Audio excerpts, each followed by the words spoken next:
Hello guys, welcome to the fiction series. Today we are gonna see, what if Naruto got harem with Angel Dust, Charlie and Vaggie? Part 1. Huge shout out to DJBASH89 for this story.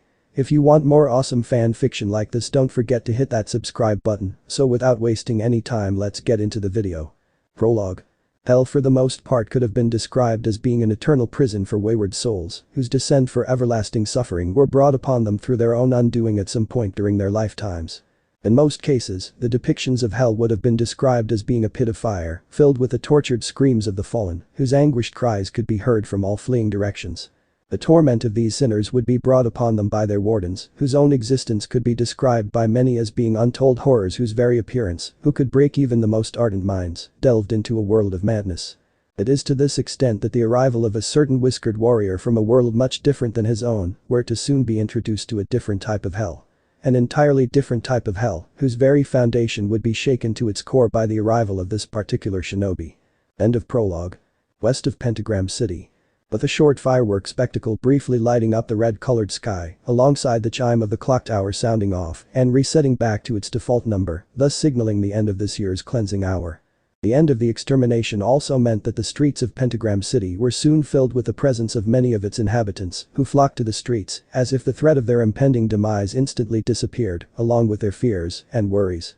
The ride through the city was quite uneventful for Angel Dust, as he peered through the dusty window of his latest John's vehicle with high hopes of getting back to the hotel to crash down on his bed after a long night of illicit activities in order to spruce up some cash for his boss.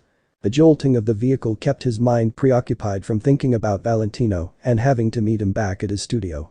Breaking away from his thoughts once he felt the car stop with a screeching halt and a hard smack against the front bumper, thanks in part to Travis' expert driving on eviscerating a poor bastard who had the unfortunate luck of choosing to land in hell on a day that his regular happened to be driving.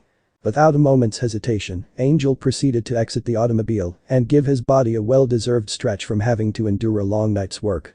Looking down on his striped suit, he made sure to smooth out any wrinkles that formed while having his other set of arms straightening out the bow tie adorning his neck. Cough. Sigh. With an exasperated breath, he turned his sights towards his John whose shit-grinning face greeted Angel, which seemed to convey a sense of triumph and pride in having bedded the four-armed spider, as if he didn't have to pay at all to have his services. "Well, did you enjoy yourself last night, Angel baby?" he said with a mocking tone as he handed over a wad of bills rolled up messily into Angel's outreached hand. What was to enjoy? It was just a simple transaction between two people wanting something from each other, Angel explained, counting the bills to make sure that it was the right amount. Nothing more than a simple meat and funk and some easy cash on the side. Ha. Yeah, right. He replied with a bellowing laugh. Like you didn't enjoy yourself last night with all that moaning I heard you give out. Smirking at the memory of him being under him as he thrusted into the porn star. We both had a good time. Crossing his arms, Angel's only indication of Travis's comments on what occurred yesterday was that of indifference, as if it wasn't much of a meaningful event. When you've been funked by the best. Anything less than that I guess is not that good to recollect. Something you should know all too well, Mr. Director. Not expecting that type of retort from the white-furred stripper, the black-feathered demon's expression suddenly became fused with the anger of having his prowess questioned. Whatever slut, I know how my shit works when it comes to nailing thirsty bitches like you.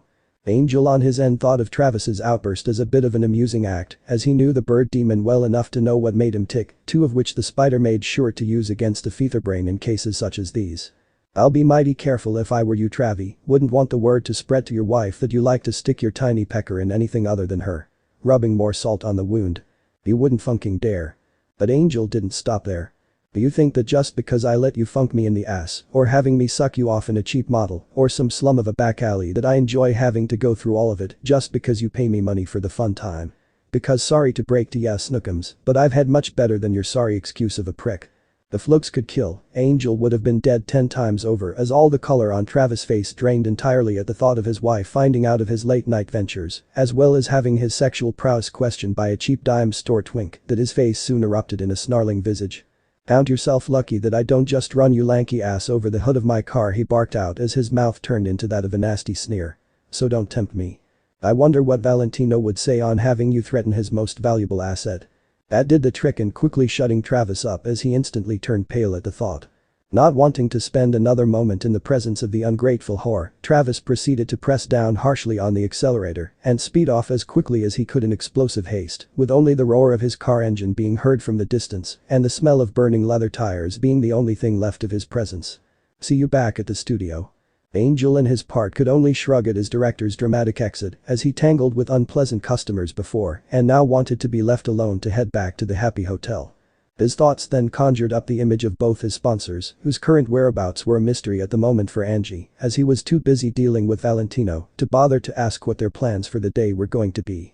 As quickly as his thoughts came, as quickly did they leave as he suddenly craved for a bit of the white substance to take the edge before heading back home. Spotting a nearby vending machine filled with some of the sweetest comforts in all the 7 circles of hell, Angel purchased a bag of heroin.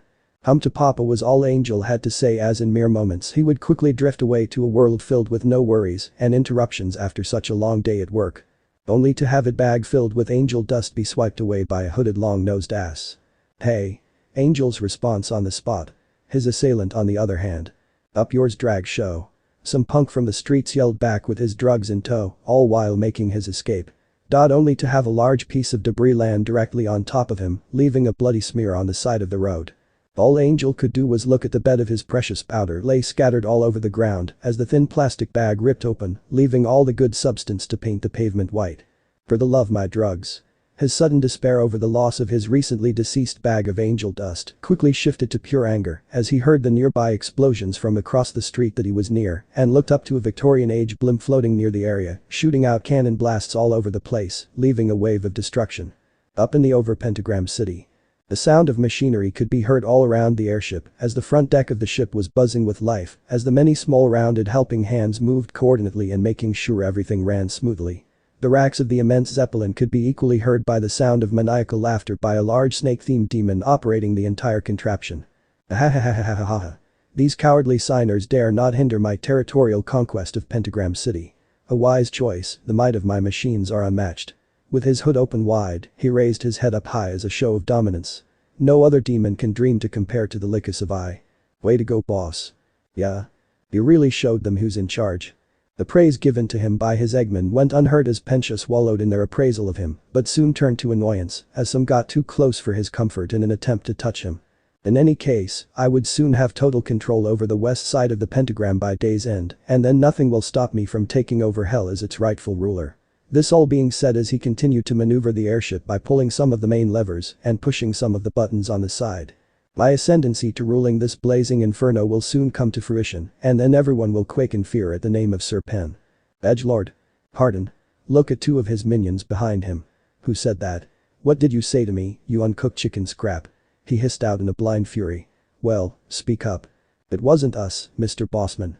Suddenly the sound of glass breaking was then heard as it broke through the front mantle glass of the ship, which was soon revealed to be a small bomb with a painted skull squarely landing between Sir Pencha and his 2 Eggmen, resulting in a blinding explosion that left a red mist covering the entire deck.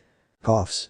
As the smoke clears, a figure is shown within the dissipating smoke walking on the front of the bow, revealing to be a female Cyclops preparing to unleash another one of her bombs. You looking for a fight, old man? Rolling the bomb around shoulders in a rebellious display. Why don't you get this sorry piece of shit of a toy ship off my turf before I smash it some more? Furious at the sight of his precious transport being tarnished by an uneducated cur, Pencha, alongside his entourage, readied themselves for a fight.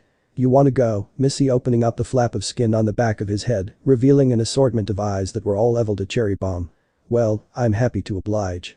666, News Station. A wave of anxiety and deep tension could be felt emitting from within the dressing room of the news office, with a muffled chatter being heard behind the door that for any demon passing by could only dare wonder what words were being said from beyond the confines of the green room. Truth to the matter, much of the commotion happening within the dressing room was just the back-forth banter between the Princess of Hell Charlotte Magny and her lover Vagatha, going over the preparations for Charlie's upcoming interview with Katie Killjoy and Tom Trench for this morning's special segment over the Good Their project of redeeming the citizens of Hell. All while Charlie's tuxedo-wearing servants razzle and dazzle partake in the catering while keeping on eye both female demons.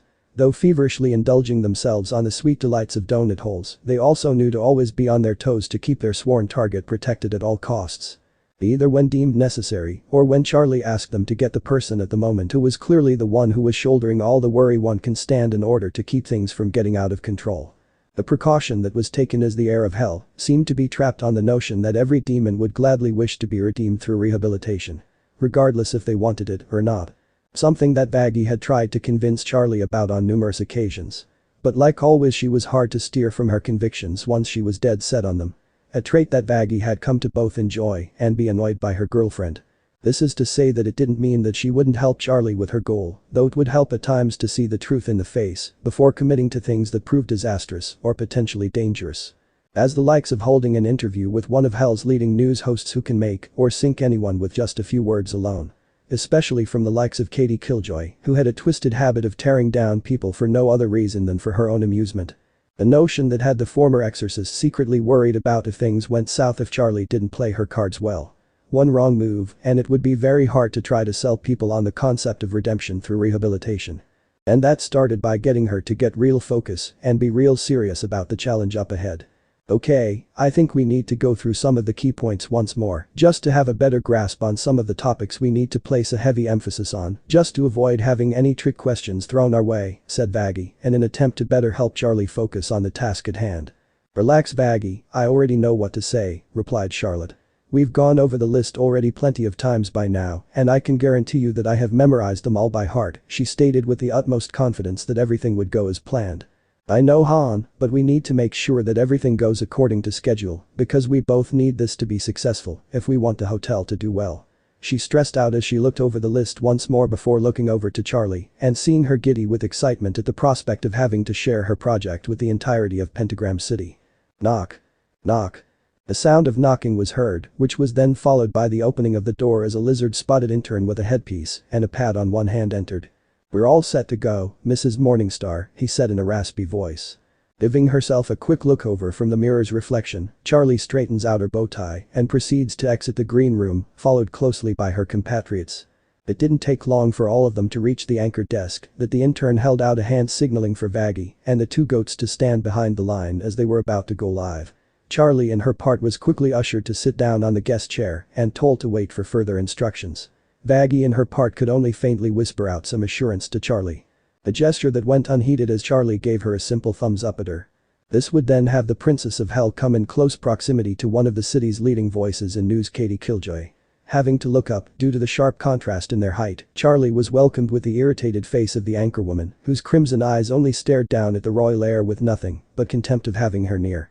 Ignoring the obvious mood of the irate blonde, Charlie made the first move of breaking the ice by introducing herself. With a hand stretched out and the biggest smile she could muster as a means to deflate any tension in the air. Name is Charlie, and I am truly happy that we were giving this. Cut the crap, she stated. Coldly cutting Charlie mid-sentence in the process. And you can put that hand away, I don't touch the likes of your kind. Pardon me? You can also drop the cutacy act because it won't score any sympathy points from me. Killjoy threw in venomously as she stared down Charlotte as if she were nothing more than a speck of dirt under heels. I'm way too busy and important to have to babysit a spoiled demon brat whose only real business being here today was because we needed to fill the time slot for Jeffrey's cannibal cooking show. This with each word being jabbed literally into Charlie's chest thanks in part to Katie's clawed finger. With that all being said, let me end this by stating the most crucial part of this whole interview we're gonna have. Bending slightly and lowering her closely to Charlie's until she could feel the anchorwoman's breath directly on her face. If by any chance you make it look like a complete joke while on TV, while giving you your little 15 minutes of fame, I'll make it my personal mission of royally funking you so bad you wish you died as a child. Without having any chance to react, Charlotte was pushed back onto her seat as the studio lights dimmed down and the sign of life on set glowed brightly at the far end of the set. As if by instinct, Katie Killjoy took her spot alongside her co-worker Tom Trench as the green screen behind them roared to life with the studio's logo beginning their news coverage. Welcome back, denizens of Pentagram City. I'm Katie Killjoy. And I am Tom Trench. We're here today to present a 666 news exclusive by having us here today Hell's own heir to the throne itself, Charlotte Morningstar as our special guest. It's actually Charlie. Whatever. Now tell us all about this special project that you've been pestering our news station about. Looking around the crowd, Charlie managed to spot Vaggie next to the cameraman giving her own thumbs up. You got this. She mouthed out silently. Clearing her throat. As many of you would know, I was born here in Hell, and growing up, I've always tried to look for the good in people deep within them, no matter what the sin they committed. It pains me to know how many of my people were needlessly slaughtered in this year's extermination without being given the opportunity to redeem themselves. She did this as she walked off the stage and into the crowd while looking at each and every demon. So instead of having to quake in fear every time the angels come down to heaven during the annual purge, how about we instead choose to put aside our differences of indulging in wantless carnal desires to instead work hard to shed the impiety off your souls.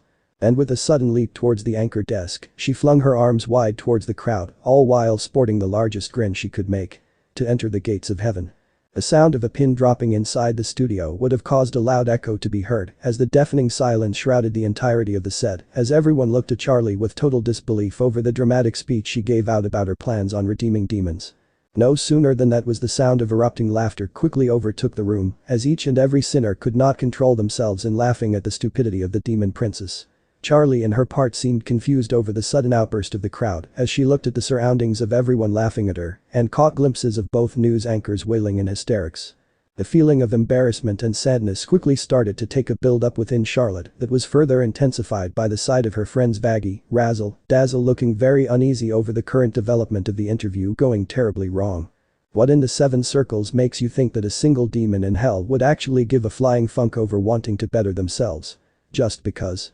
She bellowed out while trying hard not to laugh even more at the princess's supposed project. Do you even have any evidence that would help to support your little fantasy of being able to save a single soul in this perdition of suffering? Any remnants of holding back in her laughter soon evaporated as she couldn't herself pound away at her desk alongside her co-worker. Feeling peeved of having Killjoy making fun of her goal, Charlie wasted no time in hitting back at the anchorwoman's remarks. Well, have you known that we are already a positive recipient working on our program and have shown great progress in changing his bad habits for the better? Oh? And pray to tell who's the lucky victim willing to join such a holy cause. The sarcasm in her voice was so thick that even Charlie could almost feel it touching her skin. I don't know, maybe you've heard of him before. Being coy with her response. Someone by the name of Angel Dust. The porn star. Turning at her partner with murderous eyes. I fucking knew it, Tom. Was all that Tom could meekly let out under the scrutiny of Killjoy's eyes. In any case, that's not much of an accomplishment. I bet top dollar that you can make that cum-soaked gigolo do anything you want by waving a bag of sticky white in front of him. I beg to differ. While holding her hand. Not only has he been well behaved, clean, and out of trouble for the past 2 weeks now. Breaking news. All of a sudden an image was presented on the live feed showcasing Angel Dust throwing one of Sir Pentius's egg-shaped henchmen back to its creator with the utmost glee, while the surrounding vicinity seemed to have been completely leveled during all the fighting. Oh, shit. Not one to wait on quickly capitalizing on a breaking story. This just in, we are currently witnessing another breakout turf war between self-proclaimed kingpin Sir Pentius and up-and-comer powerhouse Cherry Bomb, alongside the helping hand of Hell's own renowned porn star, Angel Dust. The last of which she added with a heavy-looking expression directly at Charlie. Don't look at this. Charlie yelled out as she tried to cover the screen with her body in a failed attempt to stop the feed from broadcasting. Suffice to say it wasn't working that well. At all. Well, it sure looks like your little pet project is dead on arrival. Looming over to Charlie with a mocking grin plastered all over their pale face. Now tell us, how does it feel to be such an utter disappointment and failure to all of demonkind? Yeah, well, quickly acting on impulse, Charlie went with grabbing Killjoy's ball pen. How does it feel that I got your pen, huh? Bitch. This act itself was apparently enough to quiet Killjoy down as her face morphed dramatically at the jab taken against her and soon got herself to transform into her true demon form and lunged at Charlie with murderous intent. Back with Angel and Cherry. The west side of Pentagram City seemed to be in a state of total destruction as the entire district seemed to be in complete shambles. The only inhabitants to be seen was that of Angel Dust and Cherry Bomb fighting back against the armed forces of Eggman, while Sir Pentius was located a bit farther relaying orders to his men and occasionally shooting out armed projectiles. Hey Angie, thanks for the backup. She said while constantly moving on her feet to avoid being hit by one of the egg boys. You kiddin'? He responded back while pulling the pin of a grenade and chucking back at the Eggmen. This is the best action seen in ages. Angel exclaimed in joy while ducking under a crevice of the street, which he was soon joined by his companion. Where have you been, anyway? You suddenly disappeared out of nowhere. I was beginning to suspect that you went on and died on me. I wish. I've been staying at this crappy hotel on the other side of town. He started to explain while lighting up another bomb before handing it over to Cherry, in which she then threw over their temporary cover till the sound of a loud explosion followed soon after. Some broads are letting me stay there rent-free if I play nice. jumping the line and starting their attack against the invaded attackers. Apparently they have me under some type of good person program in an attempt to make me clean and sober. They've been having me do these safety exercises to help better myself. He took a brief pause as he got out his Tommy gun and sprayed out a hail of bullets. Such as not having me not funking swear, doing no drugs or booze of any kind. Is being seriously cramping my style as these bitches are no fun at all, of being clean for 2 weeks now. The statement itself made even Cherry Bomb pause at the thought of Angel Dust behaving like a good Samaritan. Holy shit. Well, sorta clean. While looking at a dripping smudge of yolk on his finger from the remnants of a deceased egg boy. Just as clean as you can get from a shitload of Bolivian marching powder. Before being tied up by a jagged chain and thrown violently against the concrete road. Oh, harder, daddy. Son. Angel on his part was very confused at the statement itself but didn't dwell on it too much as Cherry came at the nick of time and jumped and kicked Penchus away. That was preceded by him hitting the pavement quite hard by the sound of it. Once again, did Sir Penchus feel the anger start to boil within himself as he continued to be played as a fool by these two miscreants and their endless annoying banter. You whores have no class. He yelled out while pointing his finger at them. In war, one should always conduct themselves with the utmost care in both manners and dressed attire, as the saying goes, the side best presented is the side most remembered. Emphasized by adjusting his tie smugly. Or the side that ain't dead. And speaking of style, is your hat like, alive, or something? Oh. Well, that's none of your goddamn business. Now, is it? Ah, would that make your hat the top and you the bottom? At that both Angel and Cherry couldn't help themselves from laughing at the sick burn, not even Penchus's own men could help themselves in joining in on this, made the snake overlord even more pissed than ever, before giving out a yell of frustration. I've had enough of this utter bullshit. I think he's finally snapped, eh? Really? Wasn't paying attention. Having his eyes sharpened to slits as he looked at the two simpletons in total contempt. Well now, I wish that I didn't have to waste my latest creation so soon, especially for the likes of you two, but it means having to rid myself from having to waste a single second hearing your insufferable voices, so be it. The Victorian age villain then reached deep inside his coat's left pocket and pulled out a small handheld switch marked with a skull and bones insignia covering the button, which he then pressed down hard, all while sporting the biggest razor-sharp smile on his face. At first, nothing seemed to happen to the point that both Angel Dust and Cherry Bomb stared at each other with a raised brow over what was supposed to happen until the sound of metal being scraped together perpetuated the entire area. Both instantly turned towards Penchus Zeppelin, started to contort and morphed quickly in front of their eyes. The ship in question started to take a drastic form by first expanding the metal beep pit from both sides till it was sticking out from left to right, followed by the balloon portion of the ship expanding greatly in a pulsating manner as if it were a heart. The color scheme turned from a black and gold mixed with a bit red turned inverse as it became a deeper shade than it already was and finally ending with a large opening forming at the center of the ship, ripping open with teeth-like fissures forming with a luminous glow, omitting with the entrance. Laughing without a care in the world, Penchus could almost not contain the glee he felt emitting from inside of him as his machine roared to life with him being the master. Do you understand now the immensity of my machines and all their glory? You were both fools for thinking you could stand a chance against me, Sir Penchus the Magnificent.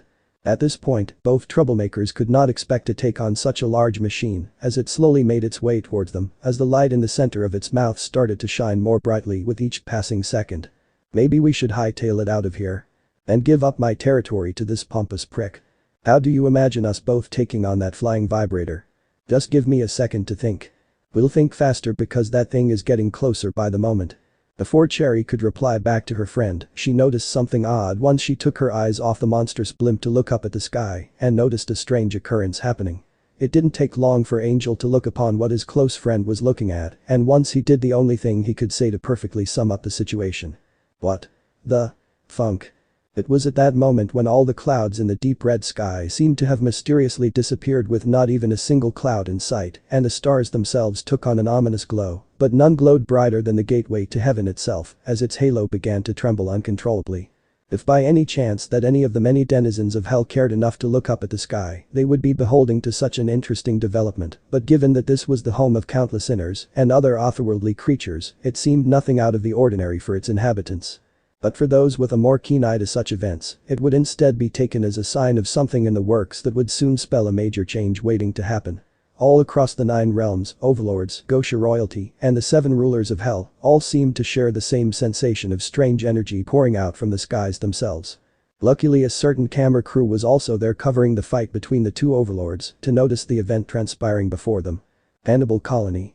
From the cover of darkness, blood was splattered all over its environment as a demon resembling a deer wearing a red pinstripe suit alongside that of red dress pants and a vintage cane at his side. Surrounding said man were that of countless corpses all mangled to the highest degree as the body themselves were far too gone be recognized as each was of their limbs were all torn at the joints in a savage manner and deep lacerations adoring the carcasses to the point of leaving them looking like piles of mincemeat. Looking down at his work with a small smile grazing that side of his lip, Alistair could not wait to pick up the remains and turn them over to Rosie at her shop to start the preparations for a festive banquet. It was then that his ears perked up as he felt the wave of raw energy being dispersed that made a shiver go through him. Looking up he saw the cloudless sky filled with glowing stars begin to glow intensely as he watched with growing interest. Now, I wonder what brings this joyful happening to our little sinful world. Palace of the King. Around the same time that Alistair was experiencing this unusual development, the king of all demons was standing outside his palace's balcony overlooking the entire spectacle with a heated gaze. Though alone in his tower filled with an array of inventions, he knew when to take a breather when needed to collect his thoughts when thinking of other chance inventions if the expiration came to mind. But having to bear witness a strange spectacle that even he himself had never thought could happen under his supervision that was entirely foreign to him. And he was Lucifer for Pete's sake. He should be at least aware of all sorts of weird happenings. He was older than the earth itself. So seeing this transpire was an entirely new experience. But I guess that what happens to someone when the loss of marriage and the strained relationship with your flesh and blood makes it hard to be on top of things as it was before. Odd, has it really been 7 years? But now that wasn't important as to what was occurring right now. Though curious on what this meant, he was a bit more preoccupied with his daughter Charlie and hoped that whatever this was and what it could lead to would not put her in any sort of danger. Hopefully, she's okay. Back at 666 news station.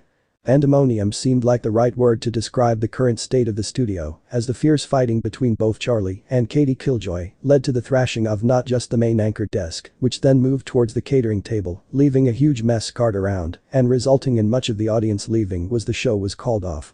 The pain to some extent was further to Tom who at some point was set on fire under mysterious circumstances but was not shrouded in a fire blanket moaning in pain. Killjoy herself was sitting alone on her chair behind what was left of her desk and kept rubbing the bruise on her neck courtesy of said demon princess as well as having her necklace torn violently during the scuffle leading to much of her clothing being covered in dirt. Charlie at her end was nursing a couple of cuts and a bump near her eye that she suspected would soon start to swell into a black spot as well as having her clothes disheveled during the fight. Both Razzle and Dazzle at the moment were absent as they went to fetch the limo, while Vaggie was left aiding Charlie with a lump by applying some ice to the injury. This is such a disaster. Moaned out Vaggie as she kept looking over Charlotte to see if there were any other injuries that needed some help with. Could be worse, we may have lost some credibility, but at least we showed that we have some backbone in fighting for what we believe. She stated with a small smile, but winced a bit at the added pressure by Vaggie to her wound. But at what cost, Charlie? We both knew what we were getting ourselves into by accepting Angel Dust to be our first recipient to the program. We would have been better off in dumping him the moment we laid eyes on him. Come on, Vaggie, you really don't mean that, do you? Angel may be a bit rough around the edges, but deep down I know he means good, even with all the things he's done. Because I know that he truly feels that he can get better and be set on the right path. At this point, I really don't know what else we can do.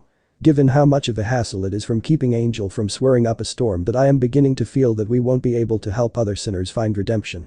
I just don't know what else we can do at this point.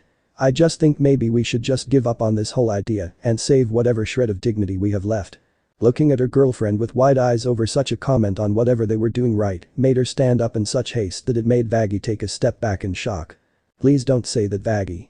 What we're doing here is not a mistake, what we're doing here is for the best reasons, and for every moment that we continue to believe less and less about our cause, the more we lose a bit of ourselves in doing what's right. It just pains me having to continue watching you get hurt and dragged across the dirt by these selfish bastards who only ever care about themselves. It's hard to see that when you try so hard yourself only to be made fun. Oh, Vaggie. Putting a comforting hand on her girlfriend's shoulder and giving it a tender squeeze. This made Vaggie look up to see Charlie's gentle face looking back at her with a warm expression which soon turned into bringing her into a deep hug filled with enough compassion that she could muster into it. I'm sorry for not taking into consideration how you were feeling. I must have been too caught up in making this work that I began to ignore how you must have her hold on the hug. Vaggie was able to calm herself down a bit and looked into the eyes of her lover for solace. And also sorry that things didn't turn out too well with the interview, breaking the hug with a sheepish laugh at how poorly things went. I guess we're back to square one on how to sell the dream. At this point it really doesn't matter. What matters is that we don't have to deal with that crazy puta's attitude anymore and just head back to get some rest after such a hectic day. Yeah, I like that. But we still gotta go pick up Angel on the way. Funk him. Let him walk home. Vaggie. Fine, well pick him up. Good, maybe on the way we can get some. Before Charlie could finish, she felt a weird wave of energy course through her body. It was to such an extent that her body shifted to that of her demonic form out of pure reflex. Her eyes that were once light yellow sclera turned on a dime to deep glowing crimson. The reaction caught the former angel by surprise, as it was a version of Charlie that really didn't come out unless it was something serious. Is everything alright, Charlie? Charlie wouldn't have the chance to reply back to Vaggie as a surprising shout overtook the station. What the hell is that? A sudden yell from one of the stagehands helped to startle all those remaining within the studio, resulting in everyone running towards the TV set, broadcasting the live feed from the camera crew covering the turf war. What all they saw made their eyes go wide in disbelief, as the stars at this point began to glow immensely to the point of having the same shine as if they were the sun, making it impossible at this point for any demon to ignore what was occurring. What in the world is that?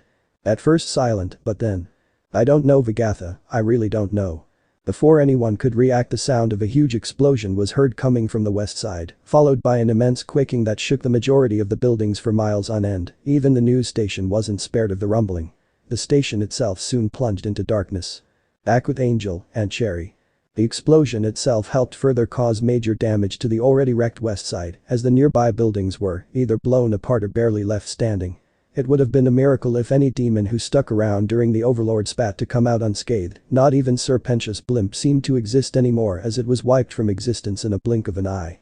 Once everything seemed to be in the clear, Angel and Cherry slowly emerged from a makeshift shelter from the debris that fell during their fight with the snake demon and noticed the destruction from the random detonation. Where did that snake go and run off to? Maybe he got caught in the explosion. Because by the looks of it, I think we may be the ones left walking the street, or what's left of it anyway. I wonder what caused the explosion though. Whatever it was not normal, not even by Hell's standards. Who cares what caused it? The only thing that matters is that we're still alive and in one piece. The pair soon came across a deep crater that was still emitting smoke while also letting out an intense heat.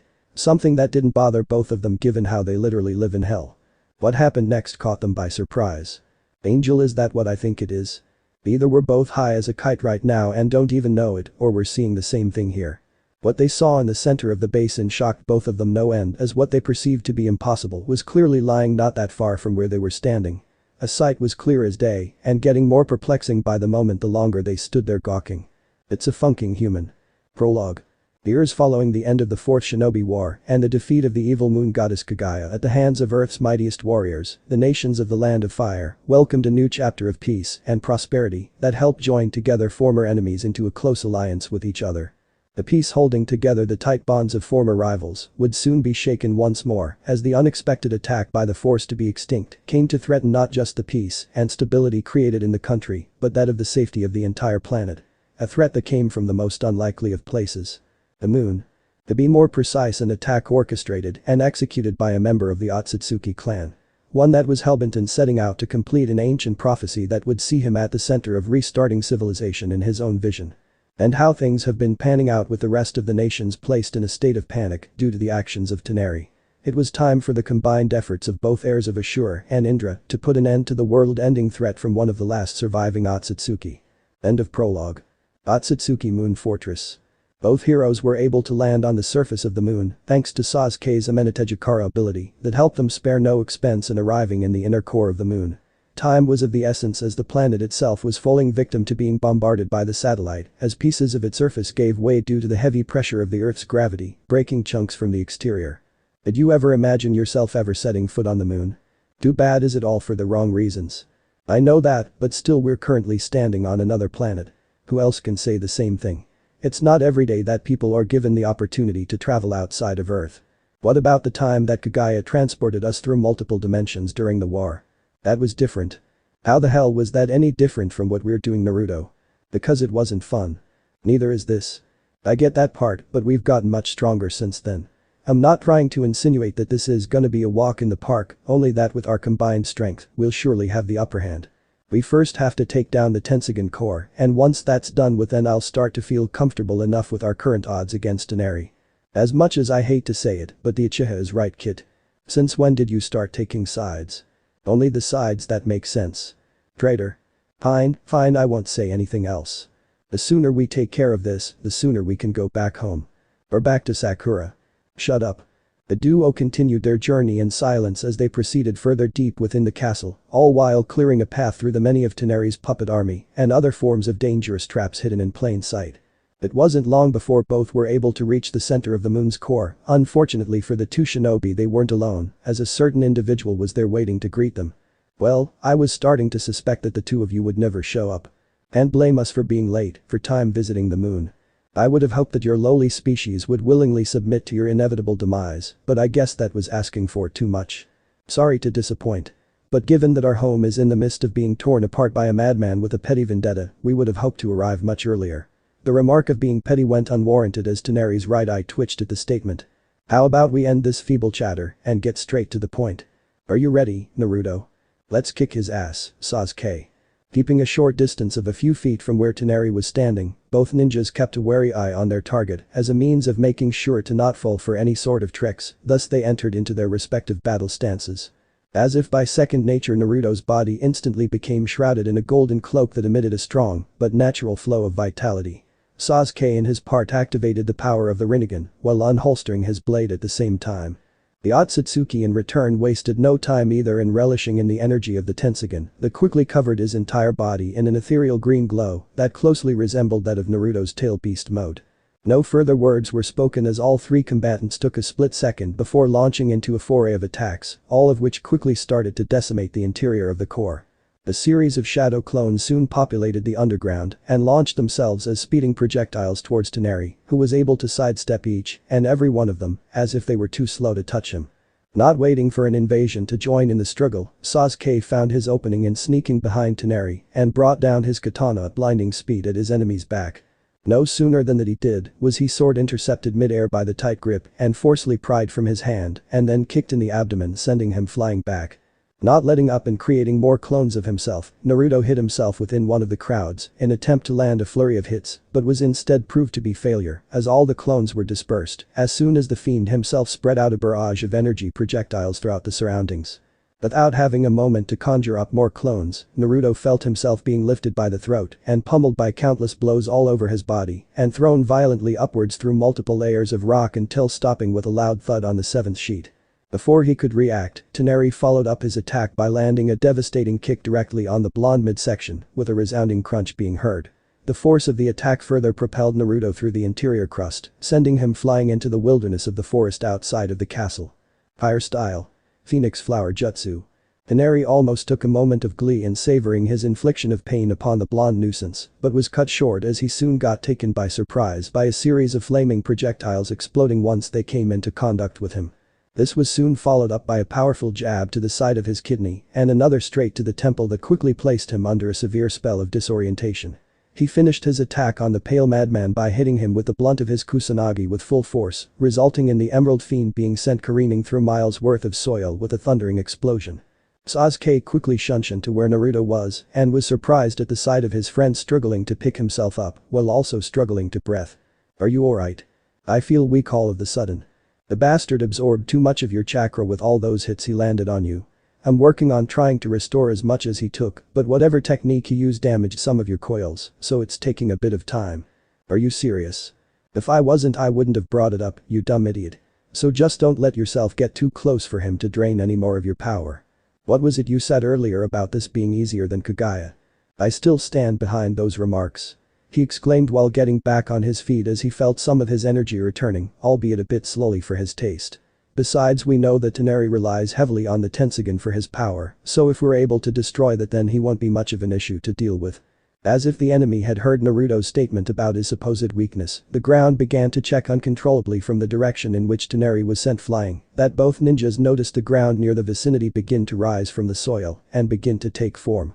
The moon base creation soon started to shape itself into the structure of an immense beast of pure rock that resembled the likes of a massive boulder with short stunted arms and arms alongside a human face in the middle with a set of horns on its forehead. Do you think he heard us? Knowing your bad luck, I guess he did. Either way, I'll try to keep him busy long enough for you to fully recharge. With him away from the core, we can make the job easier on us to take him down, so get going already. Right, and don't go dying on me either because if you do Sakura will make sure that'll join you. With that, Naruto didn't have to be told anything else as he swiftly made himself scarce and went ahead on getting below ground once more.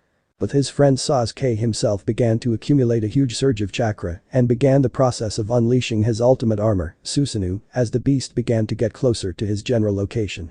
Hinata would never admit to the surprise that awaited him as he began to get near the spot where the two trespassers were held up, but once he got near, he could only make the silhouette of the black-haired one standing alone and the whiskered fellow gone without a trace of him anymore. But what truly surprised the last of the moon branch was not of the missing blonde, it was instead the purple glow that started to generate from within the body of the Uchiha. Only one? Not liking the thought of not knowing where the enemy was, especially if it meant roaming around too close to his energy source, was something he could not afford to be careless of. Dispersing a large quantity of chakra to the remainder of his doll servants to relocate and guard the core. DCH. Only about 2047 are left, knowing that even with that many protecting the Tensogen, he knew they wouldn't stand much of a chance against the likes of the whisker-face cretin.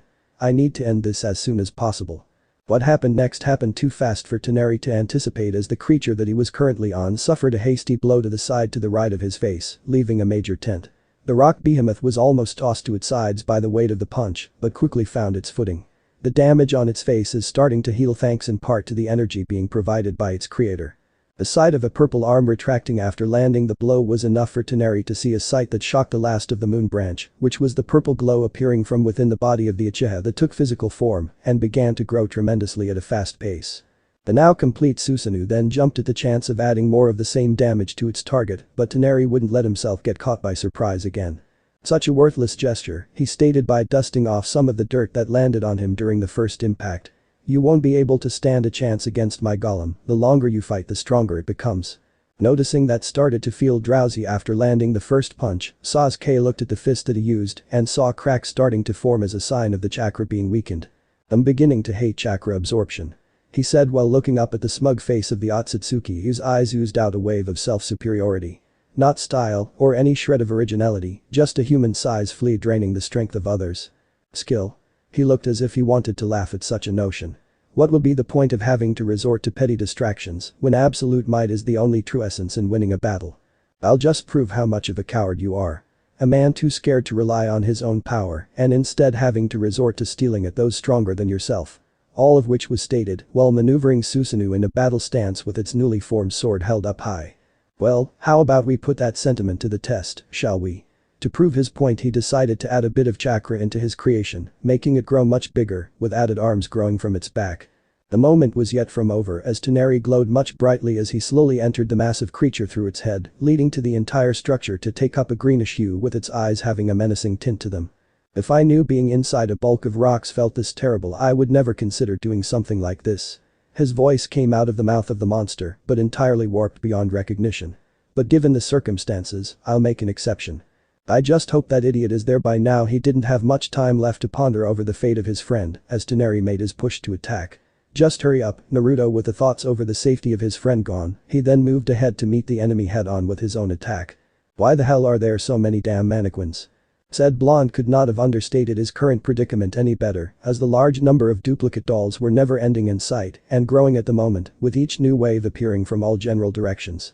The entire area was littered with the parts of recently destroyed Muppets, whose human-like features made for an eerie scene reminiscent of a massacre. Naruto was able to re-enter the underground through the gap his body made in part of Hinata's barrage, and with the core inside, he was about to ready one of his signature attacks when he was besieged on all sides by Otsutsuki lookalikes. The mindless foot soldiers wouldn't have posed much of a problem for the young ninja, but even the demon sealed inside could feel the fatigue in his body and having to survive an endless assault of duplicates didn't help with the matter either. Garuma, how's it going in there? I really need some here. Before having dodged chakra-laced blade from severing his head from his neck and dishing a devastating left jab under the sternum, leading to a sickening crush that completely pulverized everything below. Doing the best I can here. Sounding very hoarse as if it were struggling immensely just to speak. Whatever that pale freak used, it really did a number on your system. Is there any way to fix it? Not at the moment, but I'll try my best in purging it out. Damn it. The moment was soon cut short as the sound of the roof of the ceiling of the giving way revealed the giant forms of both Sasuke and Toneri, grabbing each other in a deadly foray. The moment of impact was so strong that the entire underground shook violently, while creating a powerful force that blasted all remaining dolls against the cavern walls. Those not crushed by the potency of the collision were instead smashed to a pulp by the colossal guests. Whoa. The shock itself was greatly warranted as seeing both giants crashing from above was unexpected to the blonde, but beneficial as the path to the core was now clear. And the sight of his friend keeping Toneri distracted was enough for him to start charging up one of his strongest attacks in his arsenal by utilizing most of the chakra that he had left to use and starting to run directly at the Tensogen. Knowing what he was about to do, Toneri saw the whisker fool towards the core as he picked up momentum, while chagrin up a swirling orb in his right hand, and understanding what he was about to do he set out to prevent it from succeeding. As if I would let you get away with it. The yell itself was accompanied with a movement of the remainder of his arms that weren't severed from the Uchiha blade and set out quickly to pummel the sage.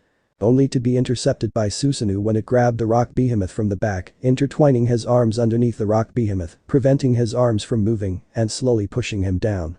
The victory was short-lived as a smaller arm rapidly expanded from the rock monster's sides and launched itself towards Naruto.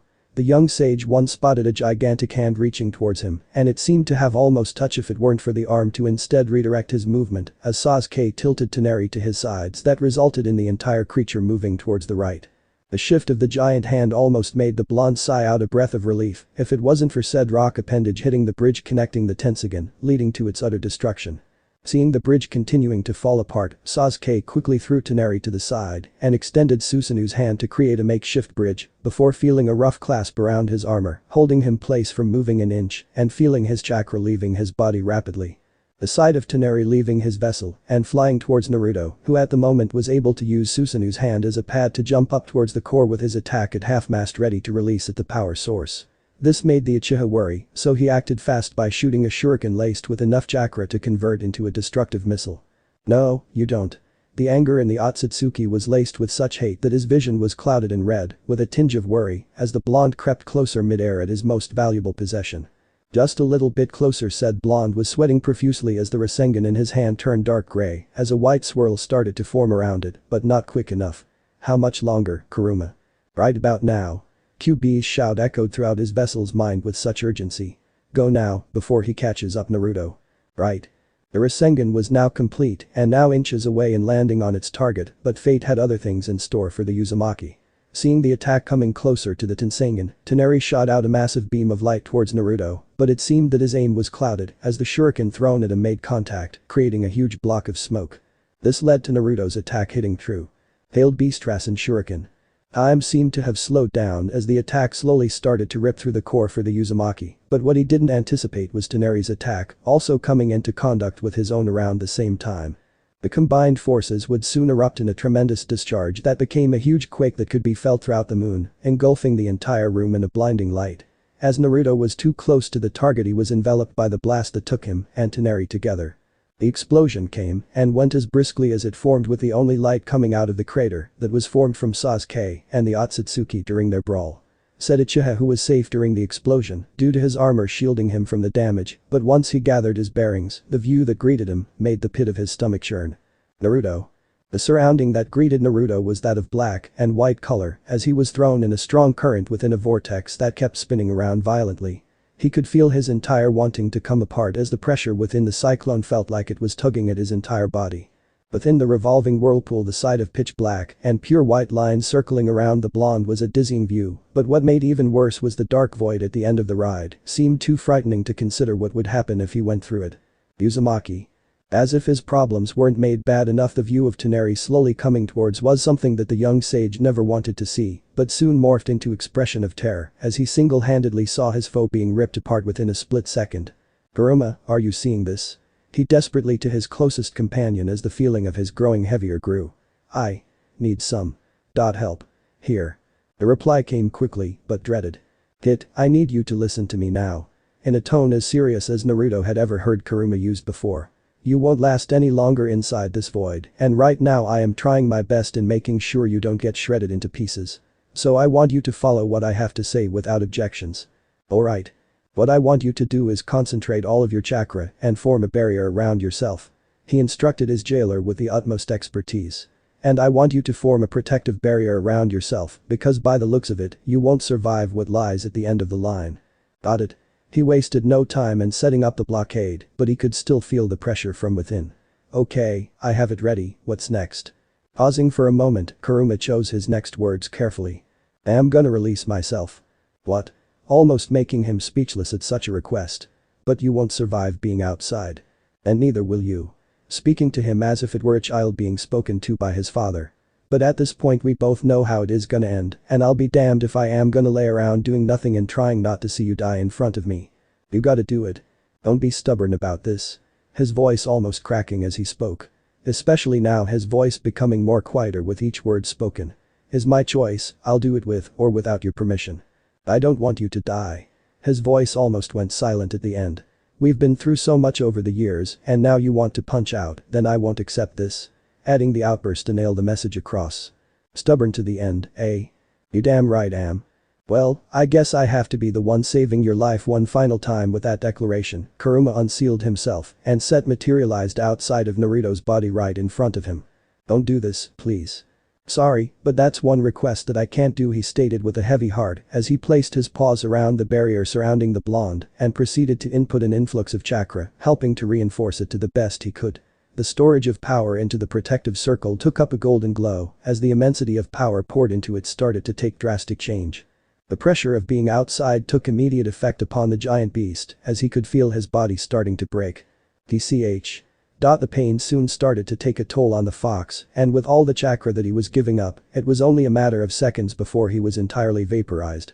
Please, just stop. If the tears weren't flowing then, there were now as they cascaded down his cheeks in witnessing his best oldest friend being slowly dying in front of him. Don't leave me alone. You're not alone, he said this with a bittersweet smile on his face. You were never alone to begin with. This time tapping a single claw on the roof of the barrier to get his attention. Since the moment you were born I was always there to protect you, and watching you grow up from an orphan living in the slums of Konoha to being one of its greatest shinobi made me so proud of what you had accomplished. The tears now starting to rain down from Kurama's eyes. Seeing the close bonds you made with the people you meet, the lives you changed, the lives you inspired, and the world that you saved made me happy just being there to help when I could. Within the span of a split second that seemed as an eternity between both close companions, both looked into each other's eyes and saw the love only family gave each other, and no further words needed to be said to convey what they felt at that moment. Knowing his time was up, Kuruma let out the only words that made him almost not want to leave. So don't go dying on me too early. With that, the once great nine-tailed fox was soon wiped from existence as he smiled once more at the only other human being who he would ever consider his own flesh and blood. Now left and the impending impact waiting to happen, Naruto slowly closed his eyes and waited for the inevitable to happen. Pentagram City post-crash. Having crash landed on the hard earth took a heavy strain on the blonde to stay awake. Other than the pain that kept him from moving his body, his fading vision could make out the skyline above him. Why? Is the sky red? His mind teetering at the brink of unconsciousness, he heard the noise of footsteps getting closer. Straining to move his head slightly to his right, the sight that welcomed him were that of dark silhouettes with glowing red eyes approaching slowly. Their bodies shrouded in smoke from the crater gave them an unnatural appearance. Please let be it someone friendly. Darkness soon welcomed him as his vision faded to black and his mind going blank, delving into a deep slumber. Kurama. Waking up in a startling motion and a desperate shout as means of calling out his closest friend was met with utter silence as the sound of his scream died out quickly within the room he was currently occupying. Naruto soon winced as his body was overtaken by an immense feeling of pain coursing through his body. It hurt just to move his neck as he looked to see what the extent of the damage was and almost took a double take at the state of his body. The first gruesome injury that he saw was that the entire front section being covered in self-adherent bangles, alongside his joints wrapped around with medical gauze, especially on his lower legs. He didn't have to touch his face to feel bandages almost covering his face, feeling them crinkle a bit every time he moved a muscle. He touched the side of his skull to feel another layer of adherent bandage wrapped around his cranium, feeling a bit of crust from the blood that was already dry.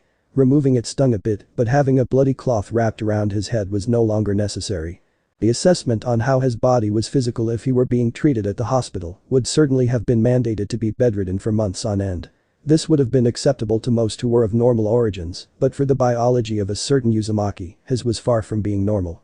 Despite the extensive damage surrounding his entire body, he felt himself start to feel better enough to have the ability to walk, but even then, his healing factor was greatly reduced in part by an absent friend.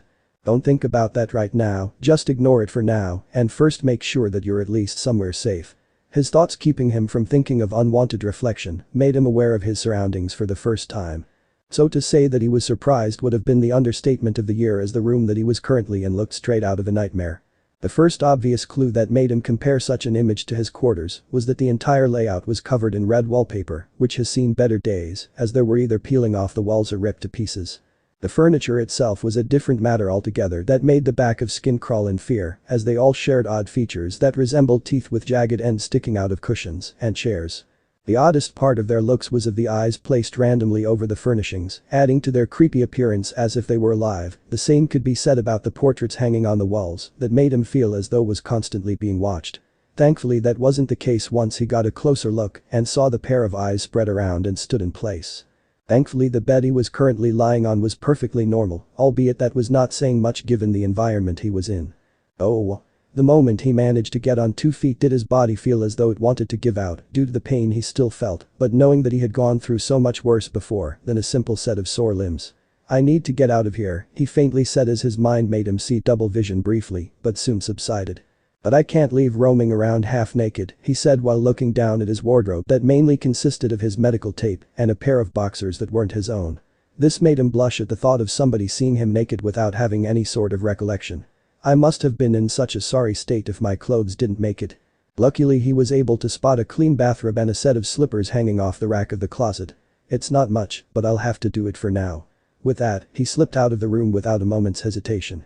Lobby room, first floor. At the front lobby, a buzz of activity could be heard as its occupants consisted of everyone from the owner Charlie and her second-in-command Vaggie. Their first resident of the program, Angel, alongside that of his friend the spunky overlord Cherry. Some new faces that were brought against their being that of the gambling addict drunk of a feline named Husk and a quirky but clearly unhinged maid referred only as Nifty. The former two were brought to the hotel by a very sinister individual who had the cooperators of the rehabilitation center on edge on what he could do at any given moment if he felt like it. A human sinner who had come to rise as one of hell's most vicious overlords that it had ever spawned. An overlord referred to many who feared him as the radio demon. But for those who have had the misfortune to know his personal name, he went simply by the name Alistair. All who were currently in the middle of reacting to the news of a human landing squarely in hell during the middle of a hectic battle between warring overlords. The reactions were quite mixed if given the type of responses each one of them gave during the debacle. "What are we gonna do about this?" said Vaggie to her girlfriend while pacing back and forth, all while thinking about their unconscious guest upstairs. "We can't let word get out that we're harboring a human." "Why not?" asked Angel sitting in the back coach next to Cherry while both were enjoying the taste of melting strawberry popsicle. "It's not like having a human here in hell will be the weirdest thing to happen." Going back to sucking on the ice stick. Though the manner in which he did was quite sensual to the passing onlooker. Peeved at the spider stripper's nonchalant response over the potential crisis at hand and bit more on how he was eating his food in front of them, Vaggie narrowed her eyes in anger. Because if other demons found out that a human was able to transport himself to hell, they'll see that as a chance to want to get out themselves. Which is the highest offense a demon could break without incurring the wrath of Lucifer. "So what? Are you just gonna keep him here at the hotel as a hostage, or are you gonna kill him to avoid having the word spread?" Cherry added before returning back to her treat. "Because if that's the whole problem, then it wouldn't be such a big issue to just give the poor bloke a mercy killing. With all those cuts and bruises all over his body, it would a blessing to just spare him any more pain." No. Charlie as she crossed her arms on her chest to form an X. "We are not killing a human," clearly not liking the fact that the option of murder was put as an option to consider. Even more so how casually it was mentioned. Besides, he's clearly still alive. "So, we don't have to do anything that involves killing someone just because of the potential disaster that may have if people found out he was here. But how he showed up, I'm still surprised he even made the ride here to begin with." "Don't remind me," Angel looking down at her hands and remembering the blood that stained them and her clothing from trying to seal the wounds. "Can't unsee all that blood." Flashback. The ride back. The ride back from the station was not what many would consider normal or as normal as one could get in hell. But there came a time when things got a bit too out of control for one's own liking. Or in some cases for a group of people. "The hell did you do this time, Angel? Why am I the first person to get the blame?" "Oh, I don't know, maybe because most of the troubles you get into are done out of your own stupid decisions." "Like what?" Let me see, there's not following simple instructions of staying clean, out of trouble, or just the inability of taking part of things that makes what we're trying to do look bad on account of your own actions. Name one. A nationalized broadcast of you taking part of a turf war in an overlord spat. I was doing a solid for a friend. Isn't that what you guys refer to as a redeeming quality, or some dumb shit like playing with the window roller of the limo? Ain't that right, Cher? Sounds like it to me, propping her feet on the comforting seat. Why are you even here? Can't I just hang out with a friend of mine, or is that against the rules? Not when you're a cause of the problem, it isn't. Guys. Please. Can we just stop arguing for just 1 second and get back to helping get him stable here? She yelled at them as she was applying the best care she could at the moment in the middle of the blood-soaked floor of the limo. He's not doing good right now. No shit. I'm surprised he's still hanging in there, looking at the human a bit more closer, or this case a bit more closely to that body of his. Shame if he croaks. Could be quite the looker without all blood and grime covering him up, the overlord said, before thinking of something of more pressing concerns. This limo have any booze? Oh. You're right. Hey Charlie, this thing got any booze on it? Not the time, Angel. You're no fun. Vaggie. You gotta put more pressure here. I'm trying. It's hard enough that we don't have much to work with right now, she stated as she did her best to cover the worst of the injuries. We just have to make do with this small med kit until we get to the hotel. Better than nothing. Good thing we're not that far from the hotel right now. Let's hope he survives the ride. All of those present in the limo looked at the human bleeding out in shock. More so on the grounds of being able to make any sort of sound given the state he was in. Can you hear us? Charlie was the first to call out. Don't worry. Just hang in there a bit, almost to the hotel, and we'll make sure to get you healed up as soon as possible. Ugh. The flickering of his eyes were the only other indications of his response to Charlie's statement, instead of just his grunts of pain. But it was enough for the princess to know that he was at least conscious to give some sort of reply back. Razzle. Dazzle. Step on it. Quick. Didn't take long for him to fall unconscious the moment we got to hotel, pondering deeply on how he was able to keep awake even with all those wounds, even more so able to stay alive. We still don't know who he is or where he came from, especially how ended up here with all those injuries. Let alone how he was able to survive all that damage done to him. Maybe he's not human, he could be a demon in disguise, Vaggie imputed. That could at least explain how he was able to survive such a crash. I thought so too, but I didn't feel any demonic energy coursing within, not even a single drop whatsoever. Though that doesn't mean that I wasn't able to detect something else. This caught many in the lobby by surprise. What do you mean by that? Her girlfriend asked. Did you find something else? Charlie paused a bit, trying to find the right words to describe what she saw. Well. When we were cleaning up his wounds, I couldn't help but notice his. Beep. Angel. Why, he exclaimed without a hint of guilt as he was laughing a bit at the princess's gobsmacked face and Vaggie's very pissed off look. Same could have been about Cherry if said person wasn't also laughing from Angel's remark. Don't act like you both didn't sneak a peek when you took off his clothes. I saw his briefs in the trash bin. What type were they? Green with frogs on them. Not the type I was expecting. Same, but hey. At least someone is having quite the time with them. Looking at the maid across the room, clearly enjoying herself at the moment. Ain't that right, Nifs? I'll add these to my personal collection, rubbing the piece of clothing to her face as if it were some sort of valuable object. Smells like a bad boy. Everyone just stared at her with weird looks, even more with Husk, who stepped a bit away from the maid and went behind the bar. Not wanting to continue hearing this conversation on that topic any longer than opted to change the topic quickly anyways, ignoring all of that. What were you about to say, Charlie? Something about his body. Still sporting a red face over being reminded of having seen the human appendage, she shook her head to rid herself from thinking about it. What I saw were his wounds closing as I applied the gauze on his abrasions. At first, I didn't believe what I was seeing, but once I got a bit closer it showed that they were healing quicker than expected. Healing? Vaggie on her part could not fathom such a notion of a regular human being able to survive such a crash landing and then having the ability to self-heal. Is that even possible? Not to my knowledge. Though the energy that I felt emitting from him was not of demonic origins, but instead felt as though it pertained to the earth itself. Earth? Throwing her hands up as a gesture of not knowing what that meant. We'll soon know what we're dealing with once he is able to wake up. Any further assessment of the situation would be placed on hold as a sinister existence of a powerful overlord soon made his presence known to all those inside the Happy Hotel. Trying to find an exit seemed at first not that difficult for the blonde, but the more he wandered through the hallways, the more it echoed the same style as his room, through much worse as it was a much bigger layout. The more he wandered, the more he realized that the compound that he was in was probably an apartment given the size and numbered rooms stretching the hallways.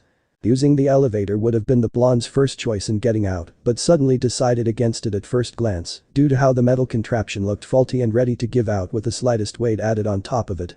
So the sage just decided to keep the walls and rely on the stairs instead.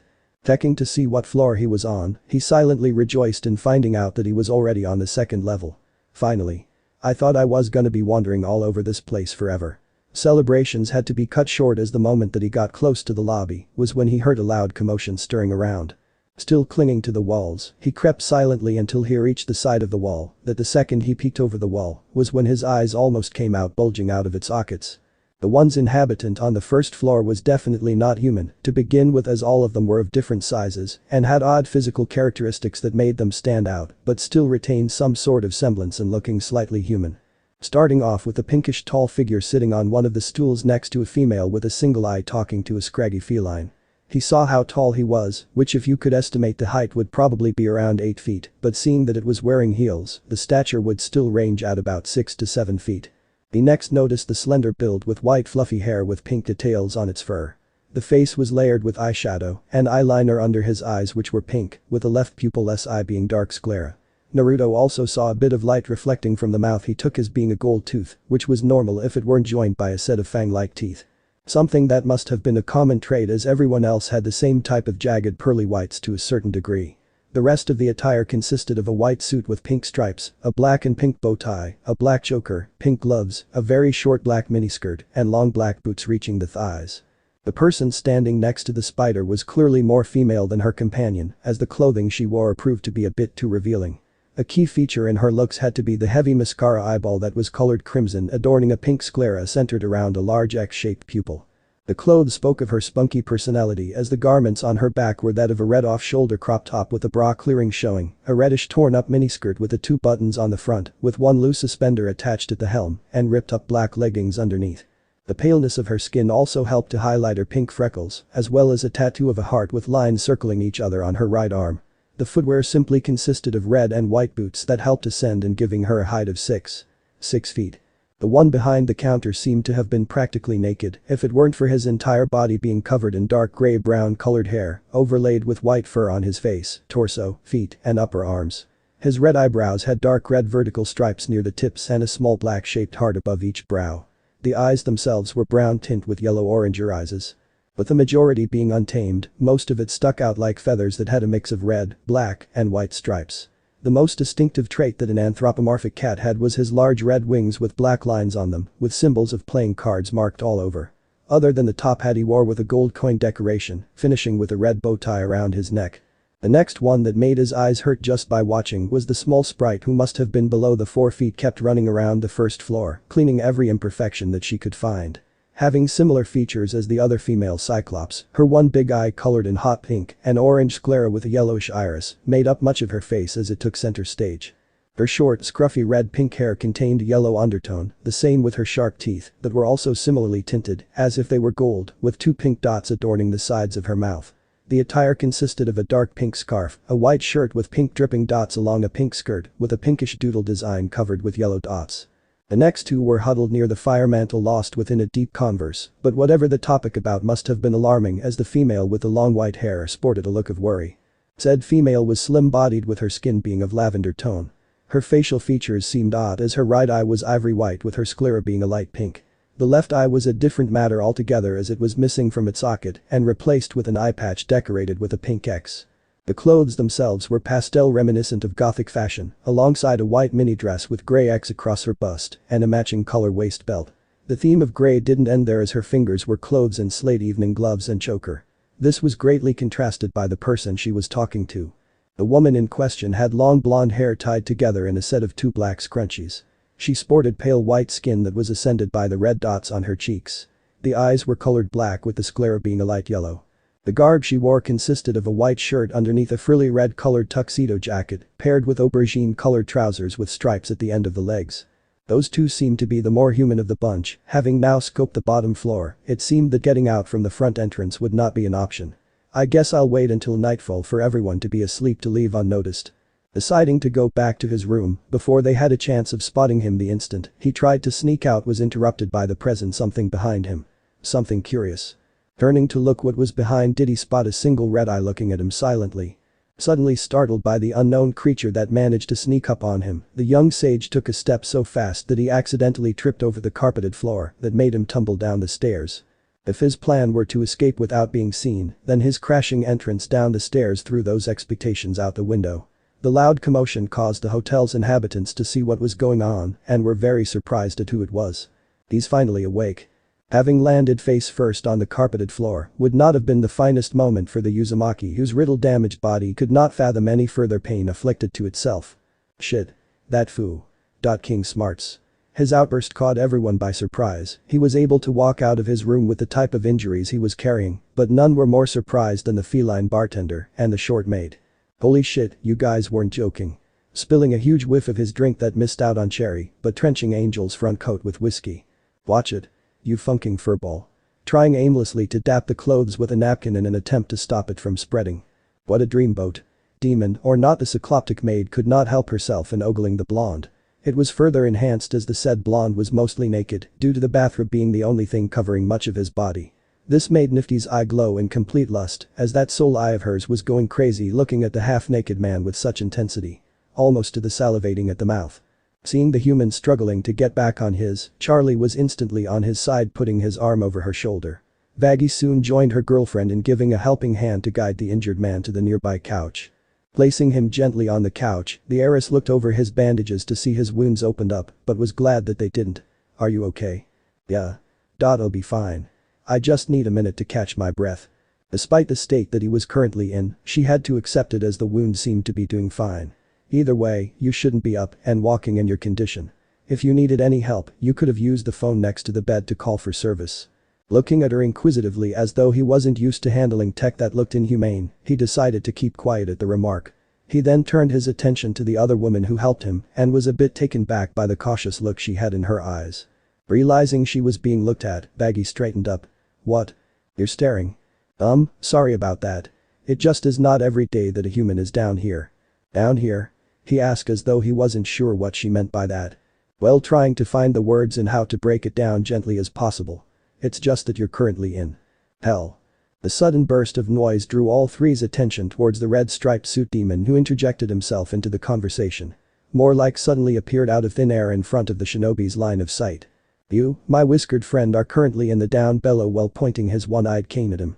A world of unmistakable torment for the damnedest of souls whose very existence rested on the choices they made while living, all while raising his arms to the air to stake his point. Which brings the question on why are you here? Finishing it off by getting too close for comfort for the blonde. Almost to the point of touching foreheads with the illumination of the overload's crimson eyes bathing themselves in an eerie glow that almost came to be blinding to his own blue ones. Not knowing how to respond to such a claim, he was thankfully saved by the interjection by Vaggie, who was reaching her limit with the presence of Scarlet Overlord. More than she already had since the moment he arrived at the hotel. Hey.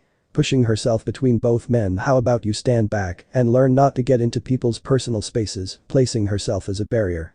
Don't think that I still don't trust you, even if you're here giving us a helping hand.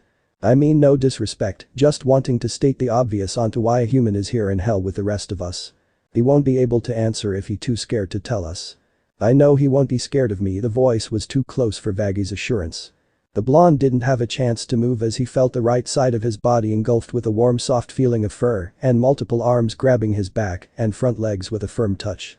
Turning his head, his eyes met the discolored ones of a sultry smiling spider whose face was so close to his that he felt his soft breath on his lips. It smelled heavily of booze. The blush on his face was so evident that it made him look like a red cherry on how embarrassed he felt in being so close to a very sensual creature. Hi was all he could say as the spider kept getting closer to his face. Don't be shy, I won't bite, leaning directly next to his ear. Much. Whoa, Angie already putting the moves on the poor sob, his one-eyed friend said as she walked over to the blonde, currently trying not to stammer from the attention he was getting. Maybe, he's not into guys pushing past Charlie to sit on the left of the couch, engulfing his other arm in between her chest. Maybe, he's into someone with more womanly assets to further stake her point. She lowered her shirt down a notch. What do you think? Nothing like real thing to make things feel a bit better. Oh, whoa. He twitched. I didn't. his face taking an atomic-level shade of red from the bombardment of sensations that he was currently undergoing. "Are you sure about that?" Running his gloved hand over the rim of his bathrobe. "Not bad, probably around 7 to 8 inches, probably a 9. "Really? Let me have a feel of it." Cherry was ever so eager to prove the claim. "Me too." The last one caught the blonde by surprise as a small body jumped squarely on top of his chest and planted itself on it like her life depended on it. It also didn't help that his face was tightly grabbed onto by the maid's small hands to make his neck turn towards her. That big eye of hers was the first thing he came to notice about her, and how that black dot in the center of her pupil stared at him as if he was the only thing in the world in her line of vision. Also, it didn't help that she was sporting a mad blush and was panting like a dog in heat. "Hum to mama." Now feeling as if steam was coming out of his ears at all of the teasing he was enduring, that his attempt to bolt out of the coach was thwarted by Angel's grip on his robe. The resulting tearing hurt was resounding for the Uzumaki. Now standing in the middle of the lobby, covered in only his briefs, Naruto felt his entire body stiff up and desperately tried to cover up with what remained of the bathrobe. For the rest of the demons, they all got a front row view of the sculpted physique of the living human. Well, resting a hand under his cheek and admiring the view in front of him, at least you don't skim out and working out, whatcha think, Cherry? Hide in all the right places, not even trying to hide their attempts at ogling the blonde. You can just get lost on those abs. No kidding. The Princess of Hell couldn't be spared either, as the blush she carried was redder than even the half-naked ninja. Vaggie on the other hand was annoyed that her girlfriend was acting, but sported a small hue on her cheeks as well if one were to look closely. Nifty, being the poor romantic, was panting even more like a dog in heat at the eye candy in front of her as the hearts popping out her eyes indicated how she felt. And was bound to jump Naruto's bones if it weren't for one of Angel's hands holding her at bay in order to enjoy the view a bit more. Husker on the other hand has already moved on from caring about what was happening even at the sight of a half-naked human in hell and instead chose to throw himself in more cheap beer. Alistair during all of this was still holding his ever-present smile on his face as he looked at the panicky blonde trying to cover himself with rags. But decided that enough of a laugh was already thrown at the blonde's expense. With a wave of his cane, a dark red light soon surrounded Naruto's body as he instantly went from barely dressed to fully clothed in a matter of seconds. What he wore now was a far cry from his old black and orange tracksuit that he always wore. The suit itself was a double-breasted black striped suit topped off with black and white Tinsley wingtip Oxfords. Even his hair wasn't spared from the change as it went from his regular spiky look to a very slick-back style.